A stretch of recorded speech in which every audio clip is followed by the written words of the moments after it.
Hello, everyone, and welcome to Hit and Hustle from IrishSportsDaily.com. I am your host, Greg Flammang, and with me, as always, is Jamie Uyeyama, Mr. Jamie University. It is Thursday, October 17th. Notre Dame is about set to head out to Atlanta to play the Georgia Tech Yellowjackets. Big road game for Notre Dame. Envy Iris asked a good question about how important this game is, and is it more important than people are talking about, right? So we can discuss that. We can discuss the key matchups. Is Haynes King going to play Georgia Tech quarterback? To my ears, doesn't sound like it, but we'll talk about that. We'll talk about how Notre Dame matches up with them and their offense if he is not playing, how Notre Dame can attack their defense. It's another team that doesn't have the greatest secondary, but is good against the run, at least on paper. So a lot to go over there. Thank you, everyone, for tuning in to our show. If you like what you hear, please hit the like button. Please hit subscribe. Please hit the notification bell so you know whatever it is, we are going to go live. Links to the podcast are in the description below. And as always, the show is brought to you by ESQ Clothing. And with holiday season fast approaching, ESQ's got you covered for all your holiday needs. Founded by Notre Dame alum Ge Wang, you've seen ESQ on all your favorite Notre Dame players and coaches. With over a decade of making the best custom clothing available, ESQ will help you look and feel your best, from a perfect fitting suit or sport coat, shirt, or bomber jacket, or the perfect tuxedo for galas and holiday events. Check out Ge's amazing work at esqclothing.com. Book an appointment to upgrade your wardrobe today. Mention ISD and get 10% off your entire purchase. Give yourself and your loved ones the gift of style. Before we get going, Jamie, it is my oldest daughter and my nephew's birthday today. All right. So happy birthday to them. Happy birthday to them. She turns 10. We're very excited. She's in double digits. So we're very excited about that. So happy birthday to those two. Checky with the nice super chat. Here's to a great show. Thanks, guys. Thank you very much for the super chat. That's very kind. Jamie, Marcus Freeman spoke to the media today ahead of the matchup. Ben Morrison's had surgery on the hip, so that's a thing that's going on. He's rehabbing. Marcus Freeman wants to get him back. More topically on the injury front. Oh yeah, Jason Onye is also not. He's listed on the depth chart, but he is not currently with the team, so he will not be playing in the game again as he deals with a personal issue there. So we'll keep an eye on that. If he rejoins the team at some point, we'll report on that, and if not, then we'll just we'll take it as it comes with that. Brent Key, the Georgia Tech head coach, talked about Haynes King today. He said he continues to be day-to-day. He said that he was happy to see him at practice today. At practice. Players who are practicing, they say they are practicing. Players who are at practice, like a lot of people are at practice, doesn't mean they're actually phrasing. Yeah, phrasing is what we say to that, Jamie. If I had to guess, I would say that Haynes King is not going to play in this football game. Do you have reason to believe otherwise? Do you is there any intel that you have that would lead you to believe that Haynes King is going to be able to play? No, I don't have any other intel other than that. So I don't think I was always of the opinion that even if he tried to play, he wouldn't finish the game. Yeah. Because you don't take a guy out when it's like it was a one-score game in the fourth quarter. You don't just say, hey, we're taking a guy out here because we're trying to rest him or whatever. Pretty must win too. Every game is like a must win for them really now in terms of like their ACC schedule. Well, yeah, I was going to say it's a conference game. That's what makes it. So like the Notre Dame game is actually not, right? Like the Notre Dame game is not must win for them. Any conference game definitely is. So, yeah. So I think that's one of those things where, considering that it was clearly impacting him during the game, throwing the football, it was his worst day throwing. Like he had games last year. He's been a much better passer this year than he was last year. Mostly that they've switched some of the stuff on what they're doing on offense. We'll get into that a little bit later. But he hasn't had 50% days. He's been he's a 70% passer on the season. Yeah. And he's been pretty much like 65% was the lowest that he's been all season. So when someone goes 50% and they do it against, North Carolina, who doesn't have the greatest defense, that, perks you up. And I mean, I watched the game. He was clearly not throwing the ball as well as he has all season. And, they had already been putting in Zach Pyron, who's the backup, who's the guy who was expected to play if King it doesn't play. They had already been putting him in as in a short yardage situation. He's already been doing that all season, so that wasn't like crazy, but it just seemed it was not a good vibe that it was going that way. And you'd always see him, his shoulder was hanging, he was always looking at it they were always working it out on the sideline. And then I mean there was still a lot of ball game left, and like it wasn't like, oh, he went back in when it was tied at the end, because North Carolina came and tied it in the last minute, and he did not go back in the game. So I knew that it was bad then. And then even him calling it day to day right there, I was like, no, that's not good. Like, it's just, he might as well have just done the whole questionable designation Marcus Freeman does. But then again, maybe he guts it out and tries to play. Maybe, like, I guess there's a small possibility that, like, hey, he didn't practice all week, but they're like, man, he's our guy. We got to just go with him. If he's like good to go on Saturday, we just try it. So I think that could be a small possibility. But like I said, I wouldn't even expect him to stay in the game, just because I think, like, if that's what's going on, and it's your throwing shoulder, and he runs a lot, and he has to run. He has to run. If he can't run, that changes their whole offense. Yeah, I mean, it's a major part of what they do. It's a major part of why they beat Florida State, and it kind of blends into the passing game. It's very similar to Riley Leonard. It blends into the passing game, right? Like the running aspect is kind of hovers over everything. It affects how you defend them, your structure, all those things, right? It's a big. You might be playing a lot more man coverage against them if he's not going to be running the ball, right? You don't need your DBs turned around. It's kind of like, it kind of reminds me of the 2021 season when I forget his name, the Virginia quarterback who's having a great year. He was a lefty guy. Brennan Armstrong, right? Like, he was having a great year, and everyone was kind of concerned about that Virginia offense, and then he got hurt prior to Notre Dame, and that just changes the whole thing for them. Change right? The game, yeah. And one thing that Georgia Tech doesn't have, I mentioned it on Tuesday, is they don't have Steve Angeli sitting around waiting in the wings to come in and run the offense in a way. Like, it's just, they don't have that type of depth there. And Haynes King is very much a part of what makes that offense go. And so that changes a lot for them. It changes how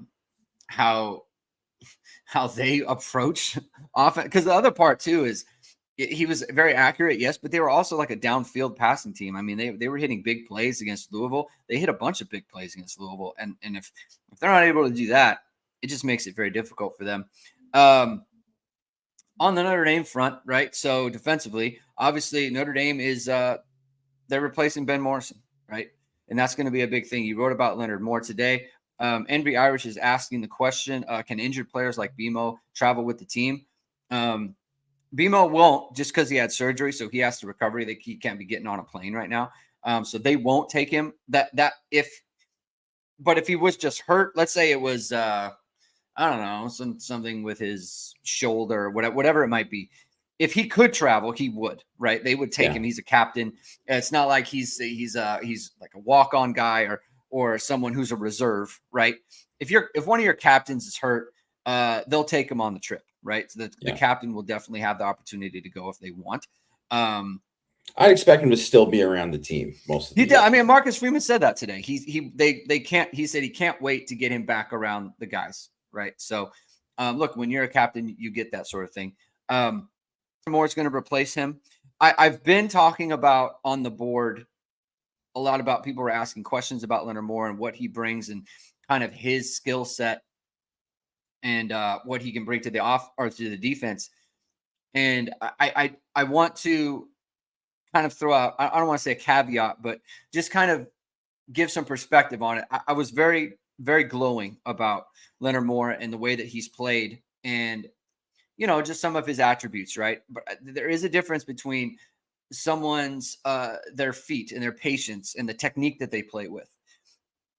And he's consistently in phase. He's consistently doing the right thing. He's always in leverage. He's always playing the proper technique when it comes to zone, right? Like he is doing all those things that a freshman corner who isn't ready to play won't be doing, right? They'll be busting in different areas of coverages.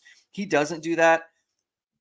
But there's also, when it comes to it, like Ben Morrison's big quality is he just did not give up catches. He didn't give up catches. He was always sticky. His numbers are fantastic. He gave up under 50% throughout his career, right? There's no guarantee that when it comes to it, Leonard Moore is going to be good playing the ball, right? We have to see how he's going to react to this, right? I know you had some perspective on that and 6 thoughts on a Thursday. If you could, kind of give your thoughts on Leonard Moore and what your expectations are for him going forward. Yeah, I think people should have. You got to be reasonable with the expectations. You can't expect that. Leonard Moore is going to be, like you said, Ben Morrison right away. And Morrison, I mean, obviously paid him the highest compliment when he said he's going to be better than me. Like he didn't even say he's going. Like he said he will be. He will be. Like, so I think that says a lot about Moore's talent and all that. And and Al Golden talked about he's a guy who takes the preparation very seriously. He doesn't make the same mistake twice in practice, like very often. Like he's someone who is very advanced for a freshman. And the fact that he could even come in that Louisville game and just come in and just be like, hey, by the way, you're playing 77 plays today. It's like incredible. It's incredible. Like that's a game where normally you stick a freshman, that guy's getting cooked no matter what. He's definitely not like chasing a guy down and punching the ball out. He's looking lost, right? Like he's swimming out there, like it looks, frankly, it looks a lot more similar to like someone like Bryce Young, where they're out there doing some things and they have some traits that are like, those are impressive, but like, that's a mistake. I can't do that. Like that. He doesn't have any of that stuff. Yeah. Right. And I would say even Bryce Young is a perfect example because Bryce Young, if I look at him against Stanford compared to against Purdue, it's like night and day difference. He is so much better now than he was then. And I think he'll just keep continuing to get better week after week. And like, I won't be surprised, like by the end of the season, we're talking about like, man, he's really good now. Like that could happen with Bryce Young. But I think like even if you go back to Morrison, like that Clemson game was obviously a phenomenal game. Like hard pressed to find a better game from a true freshman corner ever in the history of Notre Dame. I mean, there's probably some people who can tell us about like guys who played when for era or something that did something like that when they first started having freshmen eligible. But I mean, it was a phenomenal game, but if you recall, like the week before, he gave up that touchdown against Syracuse. Yes. And I mean, it wasn't the end of the world. You give up a touchdown, it happens, right? But it was like one of those things where he just had bad leverage. He was played with like poor technique on that play and gave it up. He basically gave up that play because of technique, which is not something you saw from him basically ever after that. But that's what you saw then. And that was like his 5th start or whatever, right? Or whatever it was, right? So don't expect Leonard Moore to not make mistakes or not get beat here and there. Like that is going to happen. You just got to hope that he does well enough and handles himself well enough during this time that they're like, oh, They're pretty good. And I imagine you're just going to see him like get more confident, make more plays. Um, if he played really well right away, it wouldn't shock me. Um, but I don't think like the expectation shouldn't be that he's stepping right in and it's going to be the exact same. Like we said last week or on Tuesday, they're Yeah. going to go after him. They're Yeah. going to go after him. They're going to target him. He'll probably give some stuff up, but also too, like Notre Dame is probably going to have to tweak some stuff that they do a little bit, right? Yeah, they're going to play. They're still going to be a man team. They were a man team in the Louisville game for the most part too, but they might not do it as much. It might be just a little bit less frequent. They might say, "Hey, we want to help over the top here," or "Hey, we got to adjust to this or that." That's, I think, what is most likely to happen. But I think that as the season goes on too, it's just like with Christian Gray, right? Like Christian Gray obviously has looked good pretty much the whole season, Yeah. but as good as he's looked, he hasn't looked on Ben Morrison's level yet, the peak Mhm. Ben Morrison. He's not there yet. So it's going to take some time. But I imagine he's still going to play well, just Yeah. maybe not up to that level. Yeah, like if he plays a great game, like you said, I will not be surprised because all the tools are there, all the evidence is there that he can go out there and handle himself. And again, against Louisville, it's important to remember that Notre Dame planned on Christian Gray playing in that game. They did not think Leonard Moore did not go to warmups thinking I'm going to play 76 snaps today. He did not think that. Yeah. And then they go in the locker room, Christian Gray, I can't go. All right, Leonard Moore, you're getting everything. You're playing the whole game, and he handles it, right? Didn't show any side of panic, didn't show any sort of jitteriness or anything. He just went out there and made it happen. So that's obviously that's very encouraging for Notre Dame. It's a little bit different in that he's playing the boundary, which he's been practicing, but it's one thing to go into a game and it's like, well, BMO's on the other side of me, the captain's over there, right? These guys got me. It's another thing when you're actually replacing BMO, right? There's a different kind of mindset there. It's like, I got to live up to this, right? And maybe that's good for him. Maybe he can handle it really well. We don't know, but everything we've seen from him is that he can handle it. If I'm the offense, they're probably thinking, look, we can go at him a little bit more just because he's not Ben Morrison. But there's nothing on the tape that stands out to me. It's like, oh, this guy, we're going to cook off this one. That hasn't been what we've seen from Leonard Moore so far this year. So that's something to keep in mind. CFB Hertz says he's late to the party. Better than not showing up all. Absolutely. Thank you for being here, CFB Hertz. 11 likes right now. Those are rookie numbers. Let's pump those numbers up. Hit the like button. Envy Irish is asking a question about Haynes King. Is Haynes King's running more important than Riley Leonard's for Notre Dame? What would you say to that, Jamie? I would say equally as important. That's the way that I would put it. I don't think it's more or less. I think it's equally.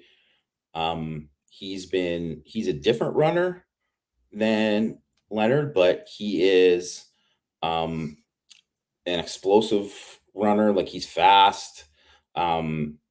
He hasn't been as much of a scrambler. He's not as much of a scrambler as Leonard. He actually, part of it is the offense and what they're doing, trying to get the ball out quickly. But like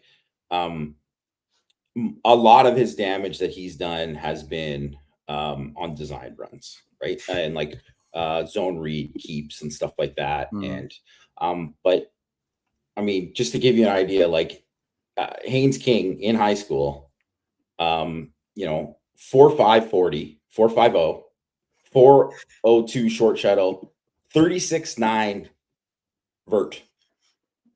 As a high school kid? As a high school kid. It's legit. As a quarterback. That's a really good athlete. As a quarterback. That's like Deuce Knight. Like, yeah, even better than some of his numbers. So like that's the kind of athlete he is. So I wouldn't say as a runner, he's quite as elusive in terms of like making guys miss, but he will like, run through guys and be a little bit more subtle about it. But he's yeah, he's dangerous. He's 11th in the country of 20+ yard runs out of everyone, backs included. So that's how big it is. And he's 15th in the country in QBR, which is ESPN's, quarterback ranking, which I think is actually perfect for college because it's takes into account like the running part of Yeah. it and how valuable that is too, which is obviously such a huge deal in college football. By the way, Riley Leonard up to 28th in QBR after being like in the 70s, like early in the season. So Yeah. he's climbing his way up. I would say like it's almost more important than Riley Leonard because again, there's no fallback option. Like that's why I think like Riley Leonard's running is important, yes, but again, if he's not running it or something were to happen there, they can go. Notre Dame has another avenue, and Georgia Tech doesn't. So I think it's in that case, it's more important than it's more important. Haynes King's running is more important to them because they don't have a fallback option like Notre Dame does. How talk about their offensive line versus Notre Dame defensive line, because remember early in the year when they were playing in Ireland against Florida State, when everyone was kind of impressed with that Georgia Tech win. At the time, people thought Florida State was a lot better, but the talk was that Georgia Tech had a very veteran offensive line, and they had a bunch of guys who had come back, and that was kind of the catalyst for what led them to defeat Florida State that day was their running game. They were very physical up front. Notre Dame's been vulnerable to that sort of type of game plan from the opponent. A very veteran offensive line for NIU was able to kind of get the best of Notre Dame defensive front. I think Notre Dame, especially Riley Mills and Howard Cross, they're coming off of their best game, I think, so far this year. It's like combined the both of them. How do you view that matchup going into this game? Obviously, it's going to be vitally important for Georgia Tech to win that up front if they have any chance in this game, especially if Haynes King is not going to play.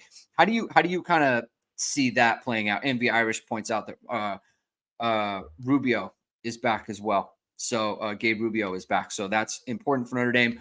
But just how do you view the trajectory of Notre Dame's defensive line against kind of Georgia Tech's experience up there? Well, I mean, it's a good line, and I would say that experience is because you see it as they work together, right? Because they're a zone running team for the most part. It's a heavy zone run team. It's a heavy zone scheme. So that only works if everybody's kind of working in unison, and they do a pretty good job of that. I would say that they're probably not as good as it looked early on in that, like in that Florida State game, because I think there's a lot left to be desired about that Florida State defense, which was like a top 10 defense going into the season, and now they're 40th in DF plus. So it's kind of showed that they're not quite definitely they didn't live up to that NFL scouts the best defensive line in the country type of thing. But I mean, I will say that is like a matchup Notre Dame has to. I mean, you have to win it, because if they can run the ball consistently on Notre Dame, like they'll control the game, right? Much like NIU, right? And obviously, you have to be able to throw too, and you have to be able to get an end zone. But they've been able to do it. They've been explosive running the football. I mean, I mentioned the part with King, and that's a big part of it. But I mean, Jamal Haynes got a 68-yard touchdown, right, to close that game. He's got 5 runs of 30+ yards. This season, which is tied for fourth in the country. They open up things well, and if you lose a gap, they're gonna gash you, right? So it's going to be super important for the defensive tackles, especially, to get penetration, for some early down like run blitz stuff from like, a Schuler and Watts, and like you're gonna have to see some of that. Jordan Clark, like you're gonna have to see some of that for sure. That's going to be important in this game, because if you can get them into a situation where they're 3rd and long, it doesn't matter if Haynes King is available or whatever. He's not a 3rd and long guy, right? Right. That isn't where, and they're not a good drop back passing team. They're a good play action team. They quick game. They've been great. Play action, throw it over the top. They want to do that kind of stuff, but they're not like a drop back team that's going to win in that way. They're not built.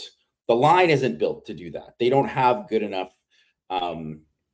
They aren't good enough in pass pro to do that. And that's like something where I think like, if Notre Dame gets them in enough of those situations, like that's going to be super, important to get them in situations where it's 3rd and 7 plus.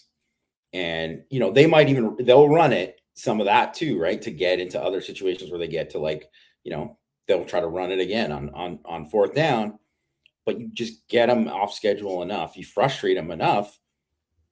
It's going to be huge in this game. And they couldn't run on Louisville. And that basically was like kind of stymied them in that game. Right. And really Duke did a good job against them too, for the most part. Right. Like, unsurprisingly, Manny Diaz does a pretty good job there, and they still have some good players left over from that Elko, group. So I think that it's going to be super important for the defensive tackles. Like Howard Cross has to keep playing at the same level. Mills has to play at a very high level. Rubio, as NV Irish mentioned, he's going to be a key player in this game. Josh Burnham is going to be a key player in this game. Like all that kind of stuff is going to matter in this game. And those backers, like I think I look at like how what you saw from Louisville and how they really ran the ball well against Notre Dame in the first half of that game. And in the second half, they got nothing. They got like 1.5 yards per carry. Yeah. And really since then, Notre Dame has played really, really good run defense. So if Notre Dame is able to kind of continue on with that, and obviously this is a better running team than both those teams, but if they do that, then they're going to be in really good shape. I think something that's benefited Notre Dame is that in the previous games, the teams that have run on them didn't really have the type of players that could gash them the way that Georgia Tech can, right? So Le'Veon Moss for Texas A&M, not a speed guy. The back for NIU, right? Big back, right? Not like a speed guy, like not going to completely run away unless there's like a miracle play that they have. I mean, he had the 28-yarder where he was in the open and he got run down, right? Obviously Miami of Ohio doesn't have that guy. Louisville had some good backs, but not like burners like that. And obviously Haynes King has shown, like you said, 5 runs of 30 plus yards. To your point about Georgia Tech on 3rd down, right? So on 1st down, Haynes King is a 76% passer, 176.14 passer rating as throwing the ball on 1st down, 4 touchdowns, no interceptions. On 2nd down, 75% passer, 159.9 passer rating, 4 touchdowns, 1 interception. So on 1st and 2nd down, they are a very efficient, explosive passing team, right? Upwards of over 10 yards per attempt, or up like right at 10 yards per attempt on 1st down, a little bit worse than that on 2nd down. On 3rd down, 52% passing, 237 yards, 1 touchdown, 100.43 passer rating for Haynes King on 3rd down. Those numbers are abysmal. Those are not good. No, they're not good. Those are very bad 3rd down numbers, right? Like to your point, you said it. It shows up on tape. They are not a great 3rd down passing team. Obviously, as it gets further along, 3rd and 10 plus, they're a 47% passing team, 83 yards. They have 3 first downs throwing on 3rd and 10 plus. They have 7 total. They have 7 total first downs on anything over 3rd and 7, right? So they don't want to get behind the sticks. They do not. It's very similar to Notre Dame in that way, right? Which Adam Dowling's asking, is Haynes King playing? We don't believe so, but it speaks to the type of offense that Georgia Tech is. They want to do their damage on first and second down, on running downs. They want to gas you, right? Their yards per attempt average is way up on first and second down. It's way low on third down, right? They are not a very good passing team when teams expect them to pass. They're much better on the first and second down type of situations. First down, especially, that is when they have their best passer rating.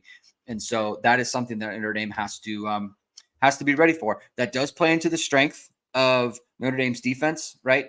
Their pass defense is I think fourth in the nation fourth or fifth in the nation from a passing efficiency against standpoint, right?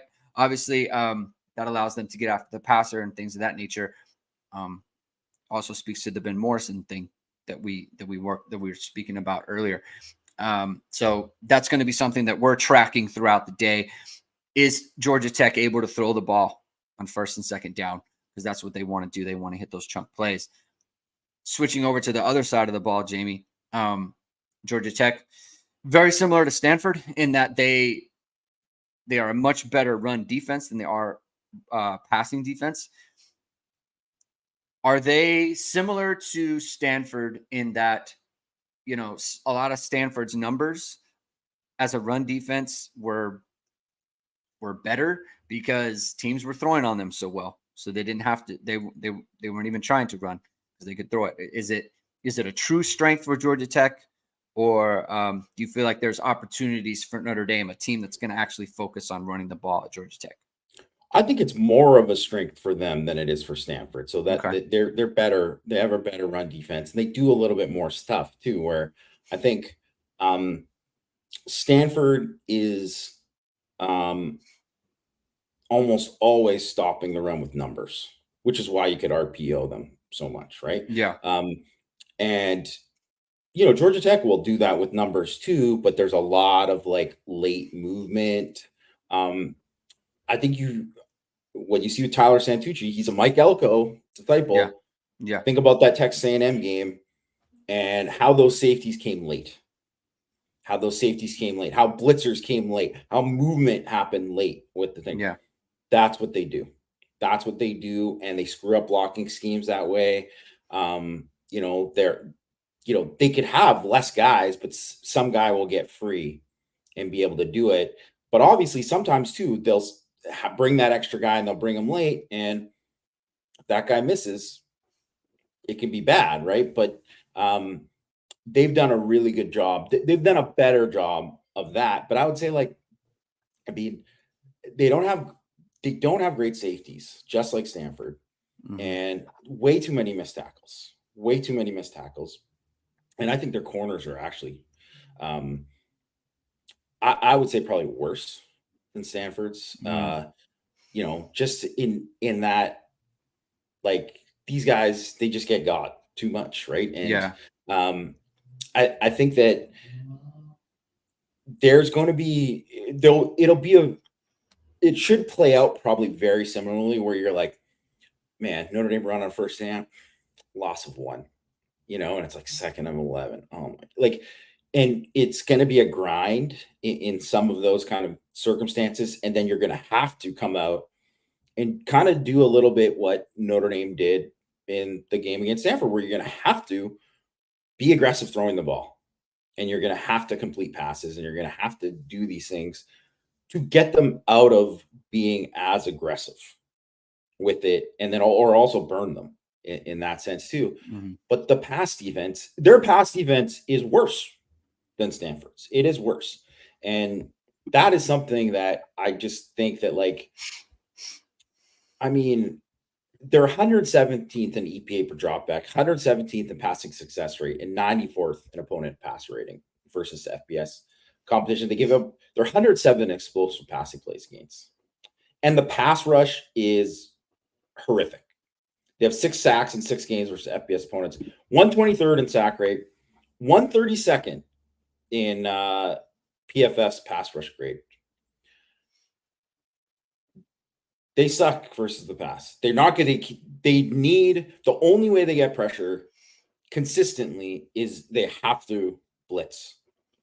And if they don't, even Notre Dame will be able to probably protect pretty well against them. They just don't have the guys, really, right? They just don't have anyone. I wouldn't even say like they don't even have anyone I would say who's close to like David Bailey, who obviously gave Anthony Knapp a hard time. They don't have Yeah. anybody on that level. So when that's the case, it really kind of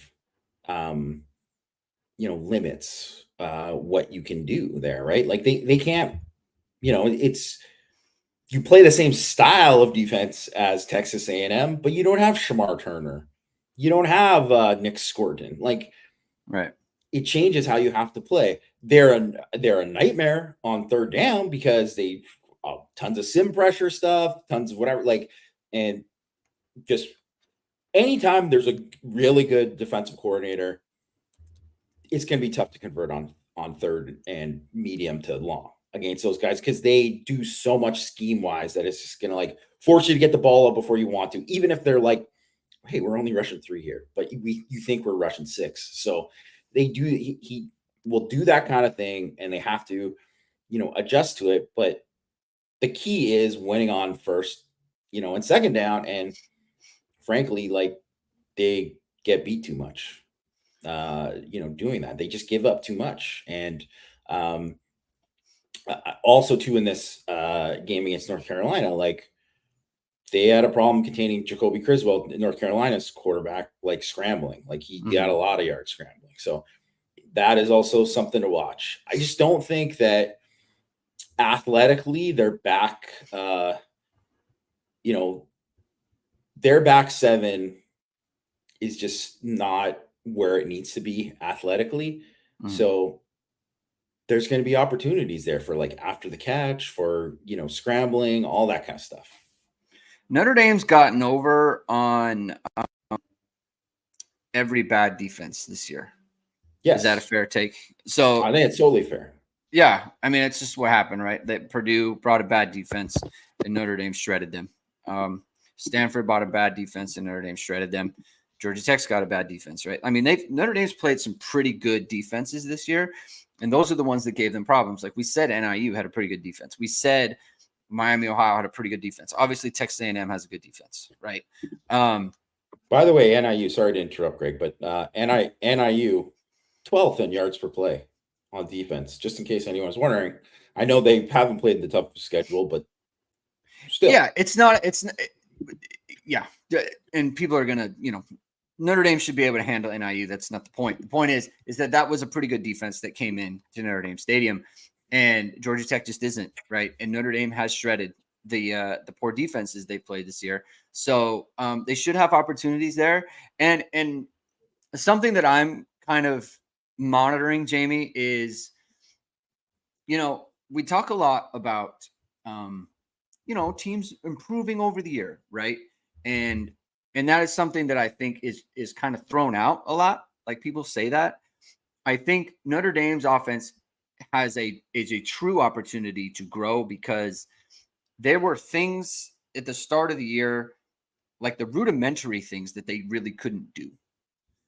And you can't build on any of your offense if you're still ironing out the zone read and how do we run our RPO game and on and on and on, right? Like just your basic kind of offense.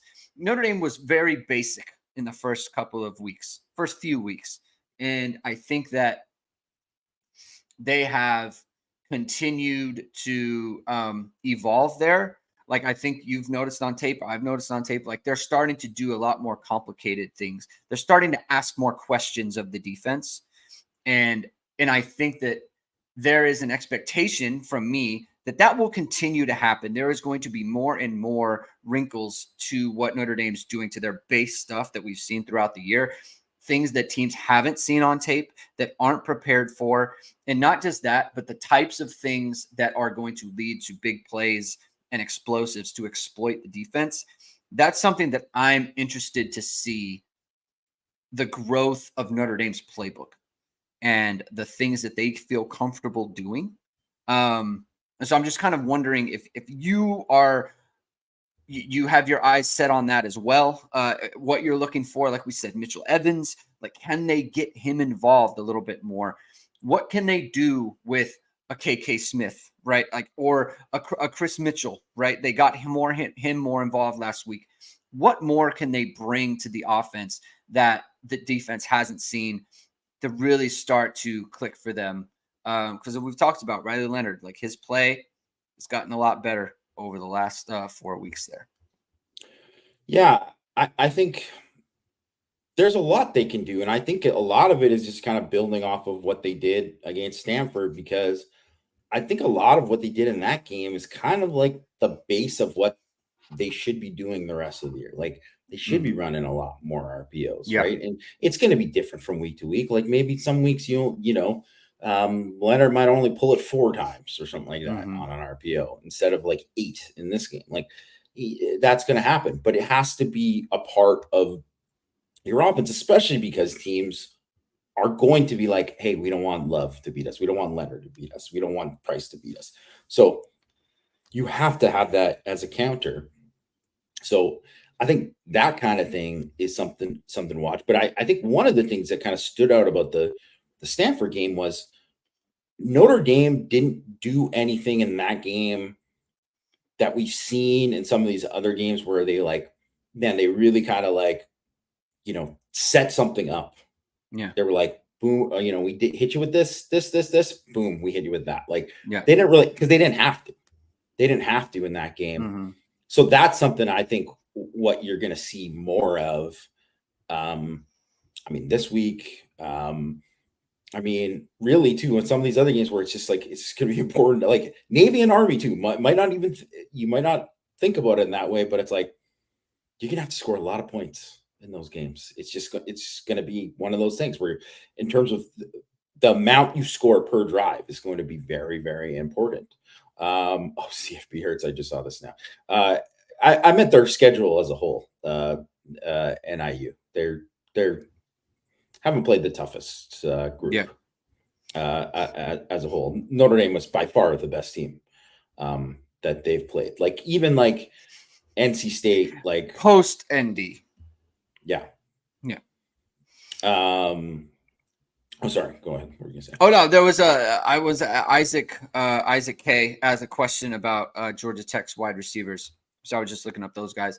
Malik Rutherford and Eric Singleton are their 2 top wide receivers, and I mentioned it on Monday. Both smaller guys, right? So Malik Rutherford is 5'9", 170. Eric Singleton is listed 5'11". He's probably not that tall. Chase Lane is their 3rd leading wide receiver. He's listed at 6 foot 195. This is not a big group. Notre Dame's had some bigger guys on the schedule so far this year, and this is interesting to me in terms of the matchup. Right, Notre Dame hasn't dealt with a team that is throwing out a bunch of smaller guys like Miami, Ohio did. Right, so they weren't very big. Their best receiver was the slot guy. He was handled. I'm definitely not worried about Jordan Clark matching up with anyone in the slot. I'm confident in that matchup, but they do like to get these guys in space. They do like to get these guys vertical. It's a different type of wide receiver that Georgia Tech will be bringing to this game. Do you foresee kind of any matchup issues there? For Notre Dame, right? Christian Gray, he's long, right? Leonard Moore is long. If there's anything that Leonard Moore has over Ben Morrison, it's length. He's a much bigger player. But do you force that? They're going to force you to tackle. They're going to force you to tackle in space. Is there anything kind of from a matchup standpoint that kind of concerns you with Georgia Tech's passing game? Well, one thing that's worth mentioning too is they're like super banged up at tight end. Like they're like a very heavy 12 personnel team, and they've had to move a tackle to tight end to play about 10 to 15 plays a game just to run block because they don't have enough guys. Like they played a true freshman who's a talented kid, Luke Harpring. His dad was Matt Harpring, the basketball player, for anyone who remembers him. But he's like a 6'3", 225, like a big receiver type right now. He's not really there's a reason he was like the 5th guy in the depth chart, but they've lost or kind of 3 of their top 4 tight ends. So they just don't have that same amount of guys there. And they had guys who have made like their tight ends made plays against Louisville. Like they were, they would throw them seam balls and stuff. So not that I think that would be like an issue for Notre Dame. I think Notre Dame would match up there, but that's just like one less option for them to have. I would say, man, I really like the Jordan Clark matchup against Rutherford, who's their primary slot. I mean, especially because, they will take a shot or two with him, but he is 48% of his targets are behind the line of scrimmage. Clark is just so all over all that stuff. His recognition is just like elite, elite, elite. So I just don't think they're going to get much off of that, where they were normally from a lot of other teams. That's what, they get a lot of free yards from that. I just don't think they're going to get a ton from that because Clark's just been so good at that. Right. And Notre Dame really has been so good at that. I will say that Singleton, who can really fly, like he's a vertical threat guy. That is the guy that I think, if you're looking at it, where Notre Dame really hasn't given that big shot over the top. Mm-hmm. And yeah, they're going to go at more. Gray, you just saw it. Like teams have gone at Gray and thrown at him deep more because obviously weren't throwing at Ben Morrison deep. So, and then you just watched last game where Gray, bit on the hitch and go. So it's like, well, they're going to go at him, right? They're going to go at him. So, I think that is something to kind of monitor in this game, but they just don't do it all that much because they were threw the ball deep way more. And this is kind of like what I was kind of alluding to earlier, is that they were like an extremely vertical team last year in terms of what they were doing throwing the football, and they are not that this year. It's one of the reasons why the passing completion percentage went way up, their passing success rate went way up. They just became way less risk averse. So they're not doing they average 5.4 true pass sets per game. Like they're not doing it. They're running another play action or screen game or quick game, boot, that kind of stuff. They're doing that all the time, getting the ball out like super, super quickly. So that's something that I think that, like, if you're looking at it, they're going to take some shots because of course they are, but that just hasn't been their game because they've done it to avoid all the negative plays. Haynes King threw 16 picks last year. He's thrown 1 this year. Mm-hmm. And some of it is he's improved and his decision making is improved, but a lot of it is just they don't throw it there anymore. Where before he was just like, well, I'm throwing it up, taking a shot, and it's like, they're doing that too. And it's like, Singleton is not a contested catch guy. Like you said, he's small, right? He's got to get separation. He's not a guy who's going to win a jump ball. So if he's not getting separation, they're not winning those, right? And I don't know. That's another reason too why. Nick Dean asked about this starting quarterback. Nick Dean should have been in there earlier. We've been talking about it the whole time. The Haynes King, we don't think he's going to play. Or if he plays, he'll be very limited or not finish the game. That's our feeling it based on kind of like Ashton Daniels last week. Yes. Yeah. But I would say, think of Ashton Daniels not playing the week before at Virginia Tech. It's more of like that kind of vibes going into it. Yeah. But I really just think too, like one of the things too with King is, he was accurate and he was doing a great job with decision making on these shorter throws, and they were completing a bunch and doing all this kind of stuff. But one of the things that Notre Dame does so well is they take away that first read. Mm-hmm. They take away that first read. And honestly, like I didn't go back and watch Zach Pyron in 2022 playing Chip Long's offense against Miami and Virginia Tech. I was just like, I'm just I think I'm okay to not go back and watch that. But he played then basically when Drew Pine was Notre Dame's quarterback was when this guy last played and started a Yeah. game. He threw one pass in the UNC game, and it was a screen behind the line of scrimmage that went for 7 yards. So don't really know about what he's going to be as a passer in this game. I feel fairly confident that he's not going to be a guy who feels great when the first read isn't there. So I think if that guy plays, he's either going to throw when he shouldn't, and Notre Dame's going to get a pick, get some breakups, do some of that stuff, or he's going to not throw, hold on to the ball more than he should, and get sacked where Haynes King wasn't doing that. Like Haynes King was sacked once the entire year.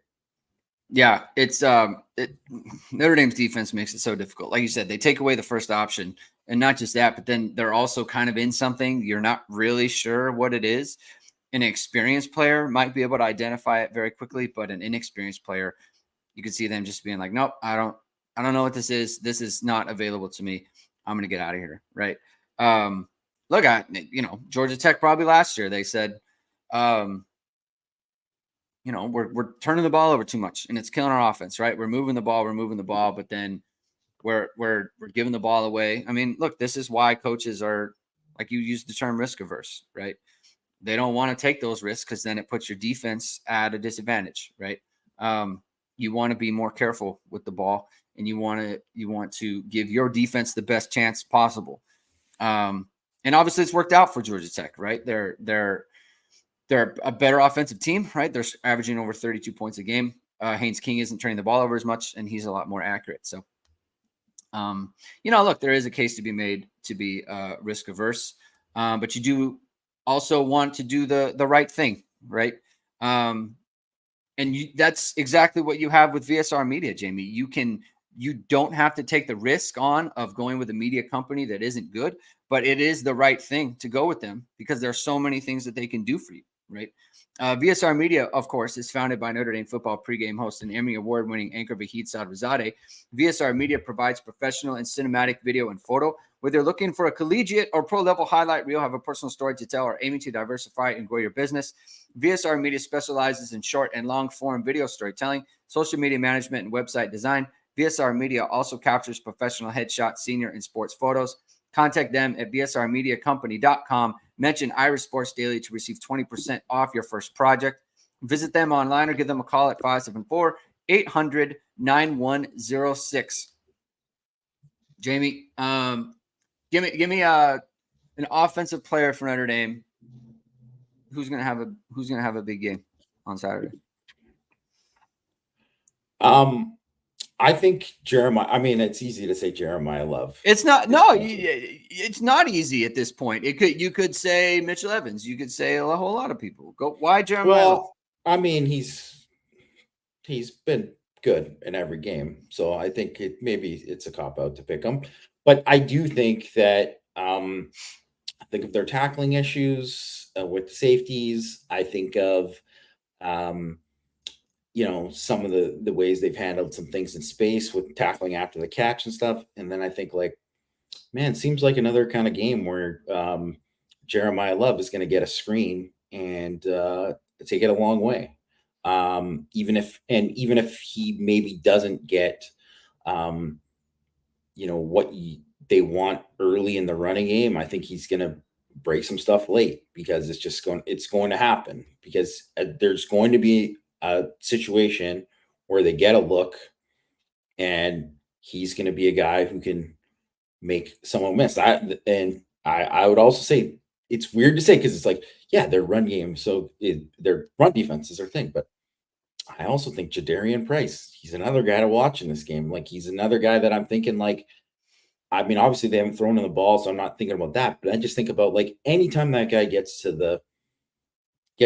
anywhere close to the third level, it's like straight up hit the juke button in Madden, and he's just like, he's just jump cutting and leaving guys behind, right? So I think that's those two, I think, because of how they've tackled specifically with some of their safeties. I think that's something to watch about.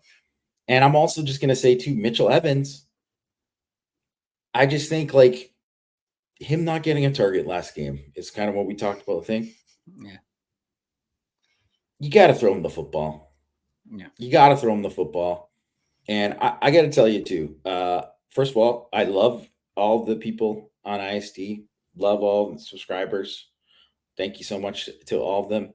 But I purposely stay out of a lot of threads because I'm just like, I don't really want to get into arguments with people on this thing. I just don't want to do it. But when people are like, yeah, I just don't think Mitchell Evans has, I'm like, I mean, he looked like he had it in the Purdue game, and that was weeks ago. Yeah. So find a way to get this guy the ball. Find a way to do something to get him opportunities, because he can be a weapon. And I just think that is got to happen. And I think Notre Dame is a bit at the mercy of like, man, we got to get like 10 guys going in the passing game. So it's like, I think that has a lot to do with why, some guys would maybe not get all the kind of targets they want because they're all thinking, okay, we got to get this guy some love. We got to get this. And they're trying to do all of that. But really, I mean, that's something that I really want to see Greg in the last, 6 games of the season. Who are the guys that are going to be there? Because I know Collins obviously gets more targets than anybody else. Yeah. But like, he also leads the team in drops, and he just, got the ball stripped away from him. I don't think they're going to stop throwing the ball to him, but I'm like, it would be nice to have one or two other guys that were the consistent guys that they were going throwing the ball to. Yeah. Envy Irish asks, oops, it moved. Here we go. Any more insight as to why they featured Price so heavily against the trees? Just trying to get his confidence back up. Yeah. I mean, I think that I agreed with Jamie on the lack of touches early for Love was more game specific in terms of the RPO stuff. I don't think, but I do think they made a concerted effort to give the ball to Price because it's like, hey, we sat you down last game. We still want you. You're still a big part of this team. You're still a big part of the success, and so we're gonna feed you the ball. So I think that's what that was. Also, you got to feed Coogan. That's another one, right? 1-for-1 targets, success rate off the charts, missed tackles forced, yards after contact. I mean, he's a machine. So you got to do that. Jamie, let's do predictions. I'll go first. I got Notre Dame. I'm gonna go 41-10. I don't think Haynes King is gonna play. So that's what that is. I don't think he's gonna play either. I don't think he's gonna play. So I just don't know that they're viable without him, to be honest. We'll see. We don't know enough about the quarterback, but I think Notre Dame's just gonna if they're not gonna have the ball that much. I don't think Georgia Tech's gonna be able to move the ball. I gave him 10 points just off of stuff. But so that's what I'm going with that. I think if Haynes King was to play, I would keep the 41, but I would say 24. I'll say 41-24. I think he's worth 2 touchdowns to them. What do you think, Jamie? I said 31-13. And I'm doing it assuming that either King won't play or will barely play. Like that's kind of what I'm thinking. And I also think that I do think there's going to be like more drives in this game where it won't be like Georgia Tech will legit get a stop, like that will happen in this game. Notre Dame won't punt.